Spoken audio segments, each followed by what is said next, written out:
बाबा आज टिफिन बनाइदिनु भएन। बाबु यताउता गर्दा गर्दै मैले त भुसुक्कै बिर्सेछु। यसो गर, यो पैसा लिएर जा, आज उतै किनेर खा है। छोरीको उमेरको केटी हो त्यो, के पारा हो? तिम्रो उमेर ढल्किहाल्यो, बाहिर गाले पत्याउन छाडिहाले। अनि नेपाली रङ्गमञ्च र टेली चलचित्रका क्षेत्रमा चर्चित र लोकप्रिय नाम हो रमेश बुढाथोकी। चलचित्रहरूमा पनि उनको प्रभाव राम्रो छ। नेपाली नाटकलाई स्वर्णयुग प्रदान गरेको एउटा समयका सक्रिय व्यक्ति हुन् रमेश बुढाथोकी। नाटक लेखन, निर्देशन र अभिनय सबै विधामा अब्बल रमेश बुढाथोकी रङ्गमञ्चमा कडा निर्देशक भनेर पनि परिचित छन्। यस भिडियोमा हामीले उनै अब्बल कलाकर्मी रमेश बुढाथोकीको संघर्षको कथा प्रस्तुत गरेका छौं।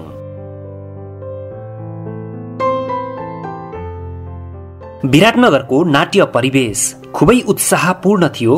त्यो समयमा स्थानीय दियालो परिवार नाटक मञ्चनमा सक्रिय थियो। बद्री अधिकारी, मुकुन्द श्रेष्ठ लगायत रङ्गकर्मीहरू निरन्तर नाटक गरिरहेका थिए। त्यतिबेला रमेश बुढाथोकीले एसएलसी दिइसकेका थिए। नाटकका क्षेत्रमा नै केही गर्नुपर्छ भन्ने सोचले गर्दा रमेश दियालो परिवार र बद्री अधिकारीहरूको सम्पर्कमा पुगे। यो सम्पर्कले अभिनयमा रुचि भएका रमेशलाई रङ्गमञ्चमा पुर्यायो। फाटफुट नाटकहरूमा अभिनय गर्न थाले। उनले मुकुन्द श्रेष्ठको नाटक द्रोहीमा सानो भूमिका निर्वाह गरे। त्यसपछि उनले यहाँ मरे बाँचिन्छ नाटकमा काम गरे। यसरी रमेश बुढाथोकीको रङ्गयात्रा आफ्नै थातथलोबाट सुरु भयो। यसै बीचमा विराटनगरका अग्रज रङ्गकर्मी माधव सापकोटाको लेखन तथा निर्देशनमा मञ्चित नाटक रक्तिम बलेसीका रातहरूमा पनि रमेशले अभिनय गर्ने मौका पाए। नाटकमा काम गर्दै जाँदा रमेशलाई लाग्यो अब आफैले नाटक लेख्नुपर्छ। त्यसपछि उनले आफै नाटक लेखे। उनले सम्झिए आफूले लेखेका केही नाटकहरूको नाम 2 लास एक चिहान, सत्यको खोज, धुवाँ, सिमरिकको भिक्षा आदि। नाटकहरू लेख्दै उनी आफै निर्देशन पनि गर्न थाले। उनका नाटकहरू निरन्तर मञ्चन हुन थाले। तँलाई मार्न त मन थिएन, तर तँ नमरी यो कथाको अन्त्य नहुने भयो। विराटनगरमा नाटक मञ्चन गर्दा कलाकारमा बद्री अधिकारी, सुनिल पोखरेल, मोहन निरौला, दीपक सिंह, दीपक बस्नेत लगायतका कलाकारहरूलाई अभिनय गराएको उनी सम्झिन्छन्। पुराना रङ्गकर्मी रमेश बुढाथोकी भन्छन्, तत्कालीन समयमा हिन्दी चलचित्रहरूको जगजगी थियो। हिन्दी चलचित्रहरू हेर्ने रुचिले पनि नाटकमा लाग्न प्रेरित गरेको हो। स्कुलमा पढ्दा ताका खुबै चलचित्रहरू हेरिन्थ्यो र ती चलचित्रहरूका पात्रहरूले जस्तै अभिनय साँझ साथीहरूसँग खेल्दा पनि गरिन्थ्यो। त्यसैले अभिनय कलातर्फ प्रभावित गर्दै लग्यो। विराटनगर गर्मी ठाउँ, साँझपख साथीभाइहरूसँग खेल्दा पनि सिनेमाकै दृश्यहरू हुबाहु अभिनय गर्थे उनीहरू। यो खेलकुदको उपक्रम भए पनि रमेश अभिनयमा माझिँदै गए। अभिनय प्रतिको उत्साह झन झाँगिँदै गयो। यसरी अभिनय गर्नुपर्छ अथवा नाट्य संस्थाहरूमा गएर नाटकमा लाग्नुपर्छ भनेर उनलाई कसैले बताएको थिएन। उनलाई त उनको भित्री मनले नै अहरायो। मनको यही अन्तर्दृष्टिले उनलाई दियालो परिवारको मार्ग देखाएको थियो। रमेश बुढाथोकीले कुराकानीकै क्रममा सम्झिए कलाकार राज आनन्द कार्कीलाई। उनी देव आनन्दका फ्यान थिए। त्यसैले पनि उनले आफ्नो नाम राज आनन्द राखेका थिए। यी राज आनन्द पनि आफ्नो प्रेरणाको स्रोत भएको रमेश बुढाथोकी बताउँछन्, जसले सधैँ रमेशलाई अभिनयमा लाग्न हौसला दिइरहन्थे। एसएलसी पछि उनी महेन्द्र मोरङ क्याम्पसमा पढ्न थाले। पढाइ सँगसँगै नाटक मञ्चनमा पनि उनको क्रियाशीलता बढ्दै गयो र उनको अन्तर्मनले नै नाटक खेल्न अराइरहेकाले नाटक उनको जीवनको हिस्सा बन्यो। रमेश बुढाथोकी भन्छन्, विराटनगरमा हुँदा नै जब म नाटकको अभ्यास गरिरहेको हुन्थे, मसँगै अरू सहकलाकारहरू पनि अभिनय गरिरहेका हुन्थे। म अरू साथीहरूको अभिनयमा गहिरो दृष्टि दिन्थे। सोच्थे मैले गर्न पाए यो संवाद यसरी बोल्थे, अभिनय यसरी गर्थे। यसैले पनि मलाई आफै नाटक लेखेर अभिनय तथा निर्देशन गर्न अभिप्रेरित गरेको हो भन्ने लाग्छ। त्यसैले उनले आफै नाटक लेखे, आफैले निर्देशन गरे, अरू रङ्गकर्मीहरूलाई आफ्नो निर्देशनमा खेलाए। उनले आफैले लेखेर निर्देशन गरेको पहिलो नाटक थियो विधवाको सिन्दूर, जुन नाटक वीरेन्द्र सभागृहमा मञ्चन भएको थियो। Learn to respect the dignity of people. You are not a person from different planet. You are from the same earth. So all the people are equal. उनी भन्छन्, मैले लेखेको नाटक साहित्यिक रूपमा उत्कृष्ट रचना थियो भन्दिन म। त्यसको साहित्यिक भ्यालु थिएन, तर ती नाटक मञ्चनमा राम्रा रहे। क्रमशः चट्टान चोइटिँदैछ, मलाई माफ गरिदेऊ जस्ता नाटकहरूलाई दर्शकहरूले मन पराए। उतिखेर नाटक गर्न गाह्रो थियो।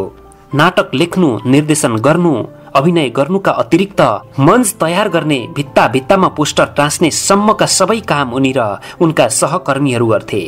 तिनताका तत्कालीन राजकीय प्रज्ञा प्रतिष्ठानले हरेक वर्ष नाटक महोत्सव गर्दै आएको थियो र एक वर्ष विराटनगरबाट रमेश बुढाथोकी पनि नाटक लिएर राजधानी भित्रिए।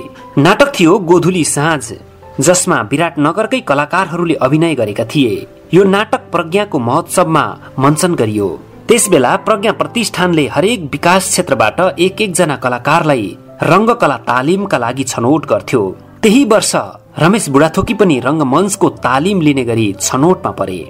यसरी एक वर्षे अभिनय तालिम लिन रमेश बुढाथोकी विराटनगरबाट काठमाडौँ पुगे 2038 सालमा। यतिन्जेलसम्म उनको आइए को पढाइ सकिएको थियो। त्यो तालिमको अवधि उनका लागि दोहोरो मौका लिएर आएको थियो। त्यसैले रमेश मौकाको फाइदा उठाउँदै त्रिचन्द्र कलेजमा बीए पढ्ने गरी भर्ना भए। अर्थात् उनको दिनचर्या रङ्गमञ्च तालिम, नाट्य अभिनय र पठन पाठनमा बाँडियो। उनी बिहान नाटकको तालिम लिन एकाडेमी जान्थे, साँझमा कलेज पढ्थे अनि दिउँसोको समयमा राजधानीमा रहेका विभिन्न रङ्गकर्मी साथीहरूसँग भेट्थे।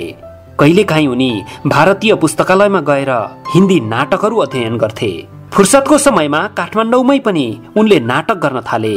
कहिले विजय मल्लको नाटक, कहिले गोविन्द बहादुर मल्ल गोठालेको त कहिले सरुभक्तको नाटक। उनले भारतीय लेखकहरू बादल सरकार र विजय तेन्दुलकरका नाटकहरूलाई नेपालीमा अनुवाद गरेर पनि मञ्चन गरे। यति भएपछि जे पनि गर्न सकिन्छ। त्यसैले त र तेरी छोरी सुरक्षित हुन चाहन्छस् भने खुरुक्क मैले भनेको मान। विजय तेन्दुलकरको एउटा हिन्दी नाटक अनुवाद गरियो र मृग तृष्णा शीर्षक दिएर मञ्चन गरियो एकाडेमीको नाट्य महोत्सवमा। उक्त नाटकले विभिन्न विधामा पुरस्कार प्राप्त गरेको रमेश बताउँछन्। अनिल बर्वेको थ्याङ्क यू मिस्टर ग्ल्याडलाई प्रकाश सायमीले अनुवाद गरे। नाटकको शीर्षक राखियो उसको कवितामा अब कोर हुँदैन र यो नाटक पनि मञ्चन भयो। यो नाटक त्यसबेला धेरै दर्शकहरूले मन पराएको रमेश बताउँछन्। उनको सम्झनामा अहिले पनि ताजा नै छ त्यो परिदृश्य। नाटकमै निरन्तर लागिरहने रमेश बुढाथोकी विराटनगरमा मात्रै होइन, काठमाडौँमा पनि निकै खटिए। अहिले सम्झिँदा ती दिन दुःखका दिन जस्तो लाग्न सक्छ, तर त्यति बेला भने दुःख भएको महसुस हुन्थेन, किनभने नाटक प्रतिको लगावले दुःखलाई थिचिदिएको थियो। एक वर्षे तालिम लिँदा रमेशले मासिक 300 रुपैयाँ तालिम भत्ता पाउँथे। त्यसले उनको बसाई, पढाइ र खानपान तीनै कुरा पुगेको थियो। तर तालिम सकिएपछि अप्ठ्यारो दिन सुरु भयो। तथापि नाटकको उन्नयनमा आफूलाई समाहित गर्ने दृष्टिकोणले रमेशलाई अरू केही गर्न दिएन। उनी रङ्गमञ्च र कला क्षेत्रमा मात्रै क्रियाशील रहे। रमेश बुढाथोकी भन्छन्, एउटा चियापत्ती कम्पनीमा सेल्सम्यानको जागिर नखाएको होइन, तर त्यो जागिर 10-15 दिन भन्दा बढी खाइन, किनभने नाटकको रिहर्सललाई समय नै दिन सकिएन अनि जागिर छोडे। त्यसपछिको समय जे जसरी बित्यो रङ्गमञ्चमै बित्यो, कलाकर्ममै बित्यो। पछि रङ्गकर्मी जमातको परिकल्पना गरियो। त्यसमा विराटनगर क्षेत्रका केही कलाकारहरू जोडिए। तिनीहरू नाटक मञ्चनमा लागे। खर्च वर्च नभए पनि नाटक गर्नुपर्छ, राम्रो र दर्शकले मन पराउने नाटक गर्नुपर्छ भन्ने दृष्टिकोणबाट अभिप्रेरित रङ्गकर्मी जमातका सबै कलाकार नाटकमै लागे। रङ्गकर्मी जमातले त्यसबेला धेरै नाटकहरू मञ्चन गर्यो। अन्ततः मीरागैन, रिचा, इतिहास भित्रको इतिहास, अपाहिज यौवनका रातहरू जस्ता कैयन नाटकहरू गरिएको रमेश बुढाथोकी सम्झिन्छन्। उनी भन्छन्, जमातको सायद पहिलो नाटक अपाहिज यौवनका रातहरू नै हो, जसको निर्देशन प्रचण्ड मल्लले गर्नुभएको थियो।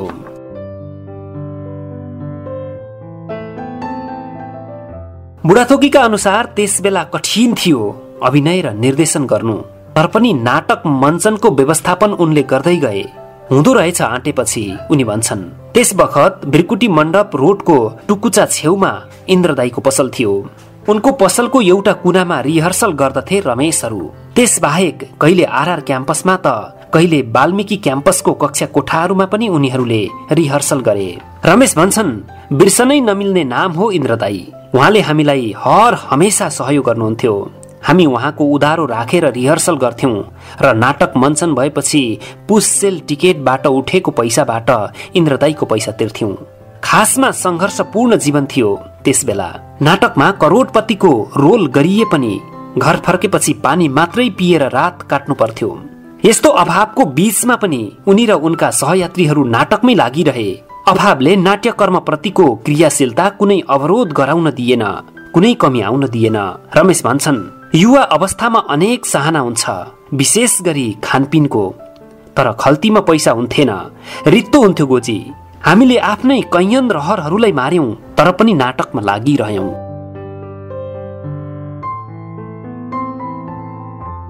रमेश बुढाथोकीका अनुसार त्यो समय नाट्य क्षेत्रका लागि स्वर्णिम काल थियो। धेरै नाट्य संस्था नाटकमै सक्रिय थिए। नाटक भइरहन्थे। प्रज्ञाले गर्ने वर्षेनीको नाटक महोत्सव रंगकर्मीहरूका लागि पर्व जस्तै थियो। रमेश भन्छन्, मेरा लागि नाटक नै सबै कुरा थियो। मलाई जे जति दियो यही क्षेत्रले दियो, त्यसैले म यो क्षेत्रलाई अत्यन्तै सम्मान गर्छु।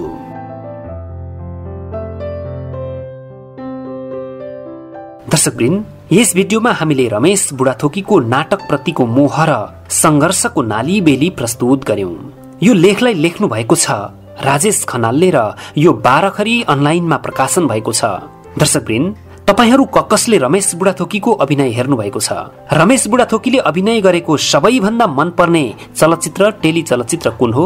अनिवार्य प्रतिक्रिया दिनुहुन विनम्र अनुरोध गर्दछौं।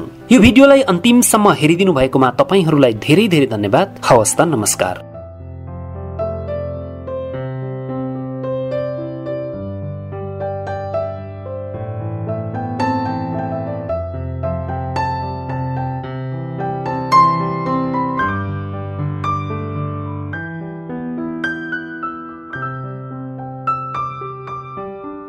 शब्दहरूको जादुमा मनोरञ्जनको संगम, थलैचा इन्टरटेनमेन्ट।